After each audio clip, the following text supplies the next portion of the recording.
Béni, béni, béni, béni, dans le précieux nom de notre Seigneur Jésus-Christ. Ah, il y a quoi? Toute la nation ivoirienne. Vraiment, il y a quoi?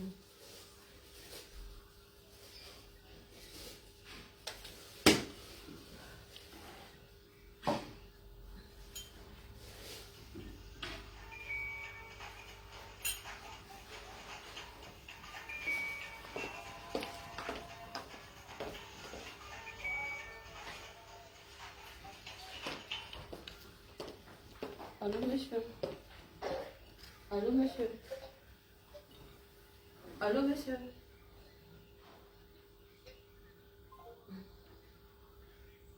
Je ne sais même pas quoi dire ce matin. Je ne sais pas.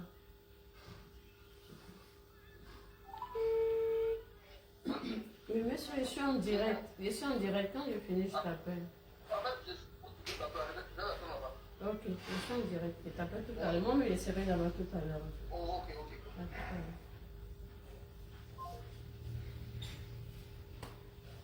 Vraiment, c'est compliqué.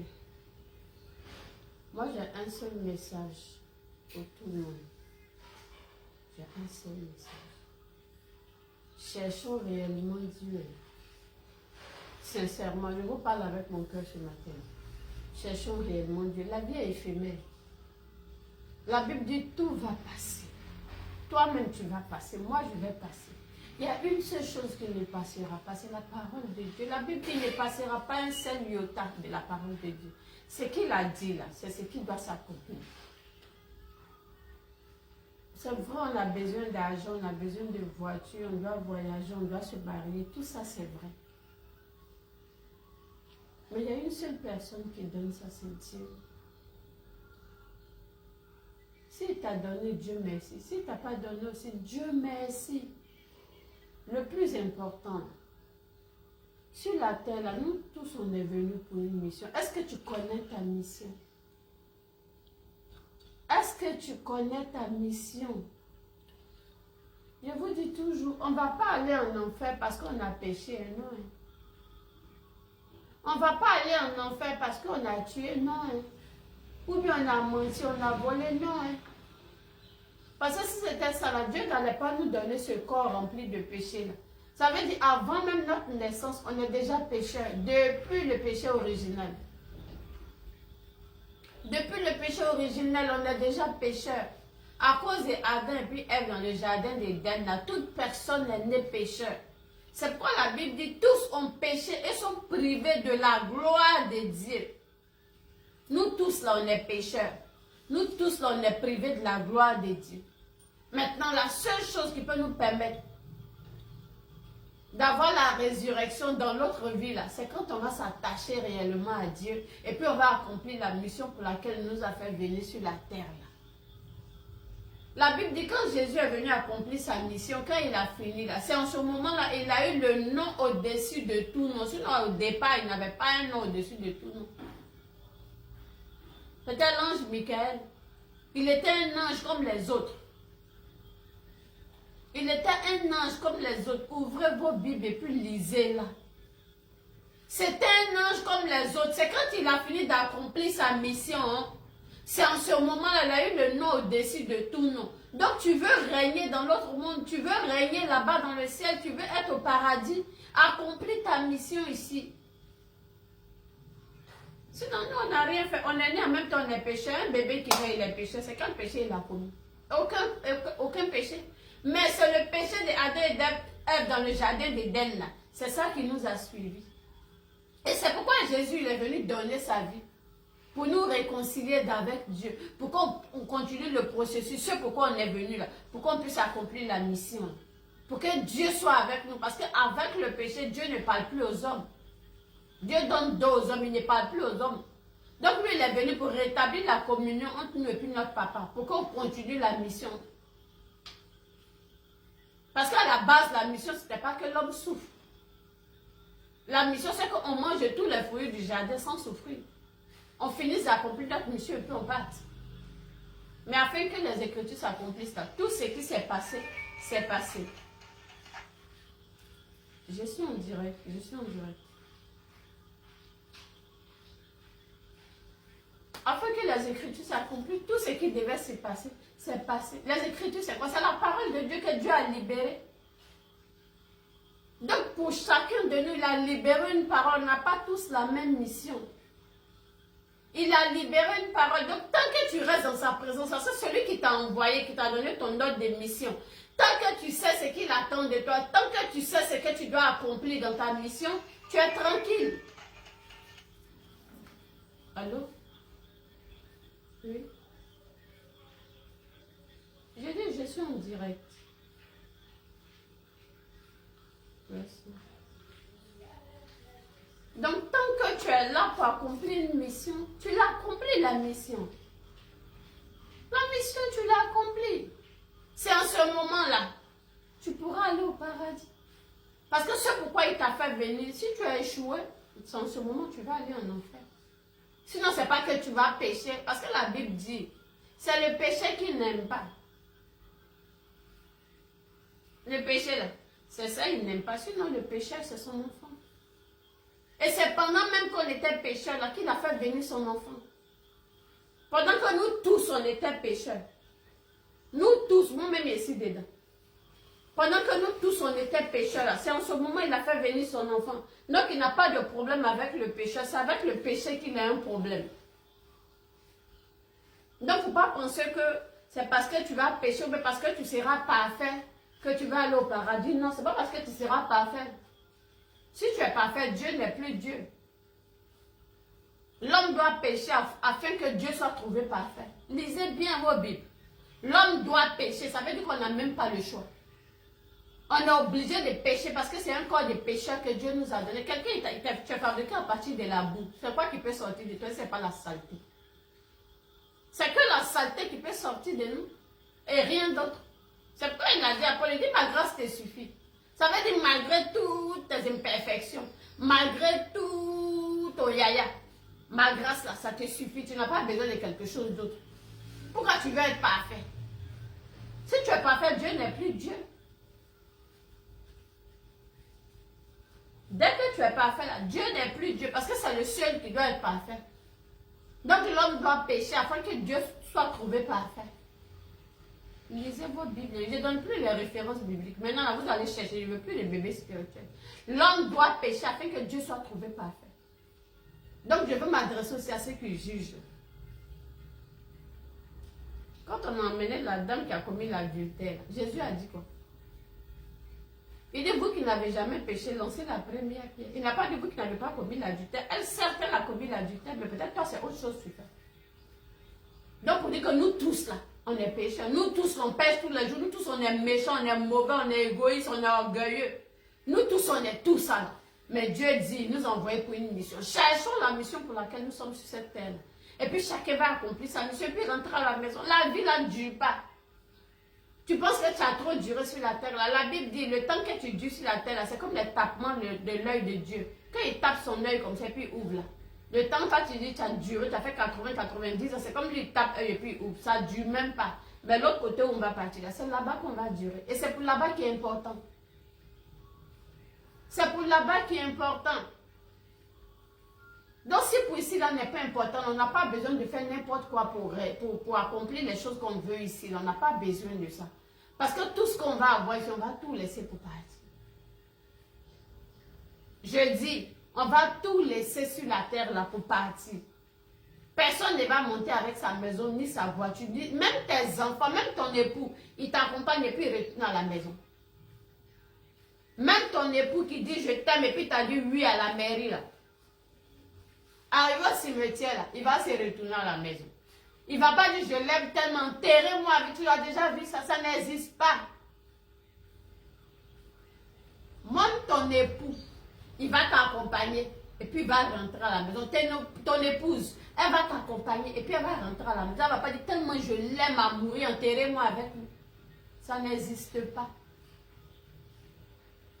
Pour dire à quel point tout te laisse. Même tes propres enfants, tu as mis au monde, tu as risqué ta vie. Tellement tu les aimes là, il y a le cordon ombilical qui vous lie, le médecin est obligé de couper le cordon pour vous séparer. Même celui-là, arrivé au cimetière, quand il finit, on finit de te mettre en terre, il se retourne. Même dans l'obscurité, ton ombre disparaît. Toi-même, ta propre ombre là, ça disparaît.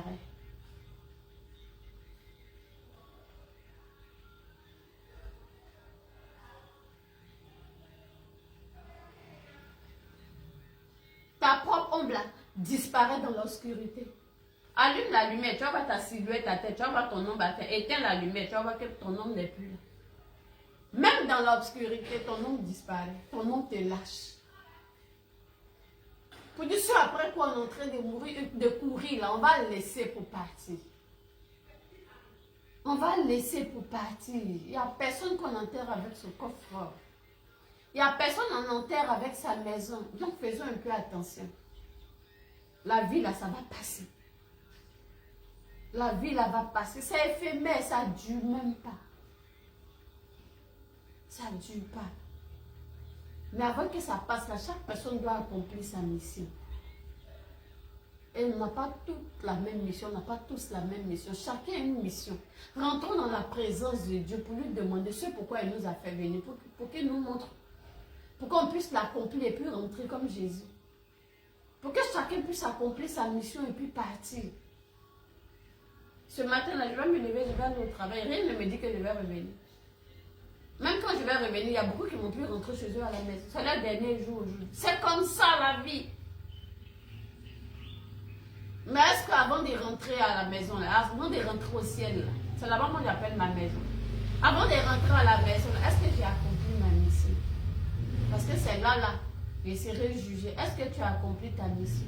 Est-ce que tu étais dans la présence de Dieu? Est-ce que celui qui t'a fait partir, qui t'a fait venir sur la terre, tu lui as demandé ce pourquoi il t'a fait venir?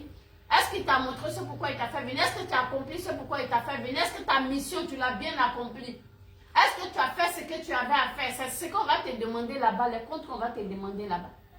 Et c'est la partie là qui fait mal. Si tu arrivais là-bas,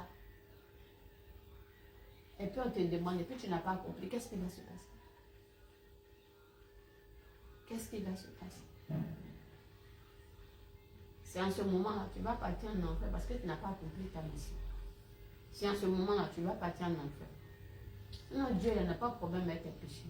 Donc, comme tu es pécheur comme les autres, arrête de juger les gens. Il faut plutôt chercher la présence de Dieu. Il faut plutôt chercher à te retirer dans sa présence pour qu'il puisse te parler. Arrête tes petites demandes égoïstes là. Arrête. Je veux ça, je veux ça, je veux ça, je veux ça, je veux ça. C'est lui-même qui va te donner ce que tu veux. Est-ce que tu sais ce que lui veut? Toi seul, tu demandes. Depuis que tu es né, tu ne fais que demander jusqu'à rien l'âge que tu as. Tu ne fais que demander. Ça veut dire ta priorité, là, c'est ce que toi tu veux. Mais celui à qui tu demandes, est-ce que tu connais? Moi, tu ne peux pas venir me demander un service pendant que tu ne sais même pas quel problème j'ai. Tu ne peux pas venir me dire, non, Miss, vraiment, je vais acheter une maison, que peut-être que moi, il y a un problème de santé. Tu ne peux pas me dire, tu t'occupes même pas de ce que moi je veux. Moi, j'ai qu'à te donner seulement. J'ai qu'à te donner seulement. Tu veux que je te donne seulement. Mais un matin, je vais craquer. Un matin, je vais craquer. Dieu, il a un cœur aussi. Il a un cœur aussi. Et nous ne faisons qu'attrister son cœur tout le temps. Il a un cœur aussi. Il a un cœur. Ce n'est pas parce qu'on ne le voit pas qu'il n'existe pas. Il a un cœur.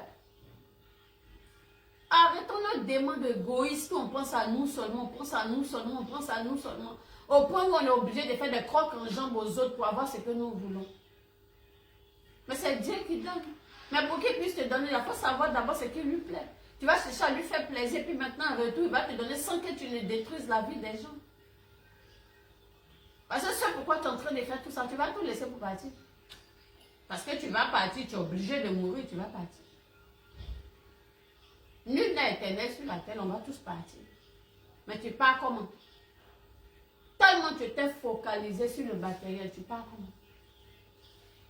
Cherchons la présence de Dieu. Cherchons à accomplir notre mission, puis on va rentrer à la maison. Nous, quand on regarde le monde qui est méchant comme ça, on se rend compte que vraiment, on n'est pas de ce monde. On est vraiment de passage. Parce que quand tu regardes ton entourage, un mal que quelqu'un te fait, tu dis vraiment, Seigneur. Quand tu dis, on est dans ce monde, mais on n'est pas de ce monde-là, c'est vrai. Je sens que je suis étranger ici. Mais comme il y a une mission à accomplir, il ne peut pas me tuer. Je vais accomplir ma mission, puis rentrer à la maison. Parce que je sais qu'auprès de Opa, là-bas, je serai tranquille. Je sais qu'auprès de Opa, là-bas, je serai à l'aise. Ça veut dire que les hommes nous rappellent toujours qu'on est de passage ici. Les gens nous rappellent toujours qu'on est tellement les gens sont méchants. Des fois, tu t'assois, tu te dis, attends. Mais lui, là, c'est pas moi, il l'a aidé. Lui, là, c'est pas moi qui lui a fait ceci. Lui, là, c'est pas moi, il lui a fait cela. Mais comment la personne peut se retourner contre moi? Il a fait un virement à 360 degrés. Mais comment? Mais c'est ça. Mais c'est ça. Dieu permet toutes ces choses pour nous dire qu'on est de passage. Arrêtons de nous attacher à la vie. La vie est éphémère. Ça passe tellement vite. Regarde, hier, on était là, aujourd'hui, on est vieux. Et qu'on est grand-mère. Hier, là, on était né. Hier, là, on était petit. On nous appelait. Ah, Eva Zigei. Eva faut danser Zouglou. Maman peut m'envoyer à la boutique. En partant, un grand frère du quartier. Eva dans Zouglou, tu n'as 10 francs. Tu me vois sur la route. En train de danser. Puis il glisse comme ça sur le goudron. Mais dans 10 francs, je suis contente. Je vais à la boutique, quand je reviens, l'autre m'arrête, non, danse un peu de Zouglou, parce que ça dans ces Zouglou, tu en as 5 francs, on m'appelait Eva Zouglou dans le cache. Hier, là, en caleçon, je me promenais Eva Zouglou, je dis là, c'est grand-mère. Pour dire que la vie passe tellement vite. Regarde ce matin-là, je ne sais pas si c'est 9h ou 10h, tu vois, tout de suite, le soir va arriver. La nuit va arriver, on va dormir, le matin va se lever. La vie est en train de passer rapidement. Ce à quoi tu t'attaches là, c'est en train de passer rapidement. Les gens sont tellement attachés à la vie, même quand on parle de la mort, ils ont peur. Mais la mort, c'est une autre dimension de la vie. Tu changes d'apparence, tu changes de corps. C'est ce corps-là seulement qu'on enteste, non ton esprit et ton âme sont vivants, ça ne meurt pas. C'est des entités qui ne meurent pas. Donc tu changes de forme seulement, c'est tout. Tu passes de l'autre côté, c'est tout. Où est-ce qui fait peur dans l'histoire? Et bien, mais c'est de l'autre côté. Si j'étais handicapé, ici, de l'autre côté, je suis plus handicapé. Mon esprit n'est pas malade, n'est pas handicapé. Mais c'est ça. C'est le changement d'apparence, c'est tout. Hein. Peut-être même que ceux qui sont partis sont là et nous voient. Mais seulement que comme ils n'ont pas la même apparence que nous, on ne peut pas les voir. C'est juste un changement d'apparence. Ce n'est pas la cessation du tout. C'est une nouvelle vie encore qui commence. Parce que pendant que nous, on est en train de pleurer ici pour dire au revoir, oh, la personne est partie là. Les autres qui étaient morts avant là, eux aussi, ils l'accueillent dans ce nouveau monde où il va. Nous, on lui dit au revoir ici. Quand on finit de lui dire au revoir, les autres aussi, ils l'accueillent là-bas pour dire ah, bonne arrivée, Dieu, tu nous as manqué, c'est comme ça. On a des passages ici pour aller dans l'autre monde. Et puis peut-être que là-bas encore, il y a un autre passage encore pour aller parce qu'il y a le séjour des morts, il y a le sein d'Abraham et puis après il y a le paradis. C'est-à-dire que quand tu arrives dans le sein d'Abraham, les gens t'accueillent. Après là-bas encore, au dernier jugement encore, il y a un autre monde encore. Vous voyez que c'est à chaque fois un changement d'apparence. Donc il n'y a pas quelque chose qui fait peur là-dedans. Mais ce qui va faire mal, c'est quand tu n'aurais pas accompli ce pourquoi tu es venu sur la terre. Parce que quand tu vas arriver en haut là-bas, et puis effectivement, il y a deux portes. Il y a enfer ici, il y a paradis ici. Tu fais comment? Toi, tu as vécu comme tu voulais, tu ne sais pas demander pardon, tu as brisé, tu as fait tout ce que tu voulais faire. Arrivé là-bas, il y a deux portes maintenant. Vraiment, ça existe vraiment qu'il y a vraiment deux portes. Personne n'est encore parti pour revenir. C'est ce que le Coran dit, c'est ce que la Bible dit. Et si vraiment on arrive là-bas et il y a deux portes, on fait comment?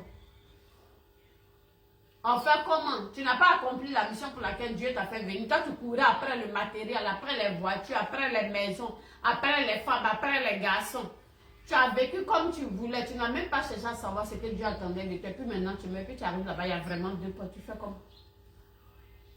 La partie là, tu fais comment? Il paraît que là-bas, il n'y a pas c'est-à-dire que non, Seigneur, s'il te plaît, je vais revenir sur la terre et faire une nouvelle vie. Maintenant, je sais que ça existe. On dit que ça n'existe pas là-bas. Il n'y a pas c'est-à-dire que là. Il n'y a pas non, je vais partir pour revenir. Non, non, quand tu es devant les portes, là, on te montre le film de ta vie. Quand tu finis de regarder là, il paraît qu'on ne t'exhorte pas. Hein. Toi-même, tu sais vers où tu dois partir. Quand tu finis de regarder comment tu as vécu, tu finis de regarder ton film là. Tu sais si tu vas à droite ou si tu vas à gauche. Et le Coran dit, quand tu arrives en enfer, il y a le feu qui est là, ça brûle, ça te brûle la partie des pieds. Pendant que ça monte là, où ça a brûlé là, où tu cries, puis ça a brûlé là. La peau repousse encore. Quand ça te brûle jusqu'à arriver sur ta tête là. En attendant tout en bas là, la peau là repousse encore. Puis ça recommence encore en bas. Où il y a la peau là, ça commence à te brûler encore. Pendant que ça brûle, pendant que ça monte là, la peau repousse encore. La peau repousse. Pendant que le feu là arrive ici, tout ici là, la peau là a repoussé. Ça recommence encore. Ça veut dire que ça te brûle, ça remonte. Ça te brûle, ça remonte. À chaque fois que ça remonte, là derrière, la peau repousse. Tes muscles repoussent. Là, vous qui t'es brûlé, ça devient normal. Jusqu'à quand ça, le feu là arrive à ta tête, ça recommence encore sur tes pieds. Ça commence à te brûler. À chaque fois que ça brûle, ta peau repousse. Ça ne s'arrête pas. Ça ne s'arrête jamais de façon éternelle. J'ai tout monté. J'ai tout monté. De grâce. Cette vie-là, elle est tellement éphémère. Elle est tellement éphémère. Accrochons-nous réellement à Dieu. Cherchons réellement Dieu. Cherchons sa présence. Et cherchons à accomplir sa mission. Le salut est mieux que tout. Le salut est mieux que tout. Mais tout commence par la repentance. C'est le langage que Jésus avait. C'est le langage que Jean-Baptiste avait. Et c'est le même langage que Pierre avait. Repentons-nous. Repentons-nous. Et puis on va commencer le nouveau départ. C'était le message que j'avais commencé. Tu n'as même pas la force de parler. C'était le message que j'avais commencé. Repentons-nous. Et réconcilions-nous avec Dieu pour savoir la mission pour laquelle il nous a fait venir. Et puis nous allons accomplir cette mission, puis nous allons rentrer à la maison. Ticlé. Nous allons rentrer ticlé à la maison. Parce qu'on a des passages ici, tout ce qui est là, tout ça, on va laisser pour partir. Tout ça, on va laisser pour partir. Tout ça, on va laisser pour partir. Vanité des vanités. Tout est vanité. Tout ça, on va laisser pour partir.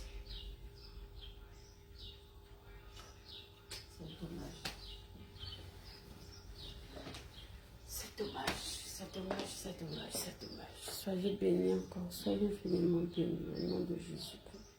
C'est dommage.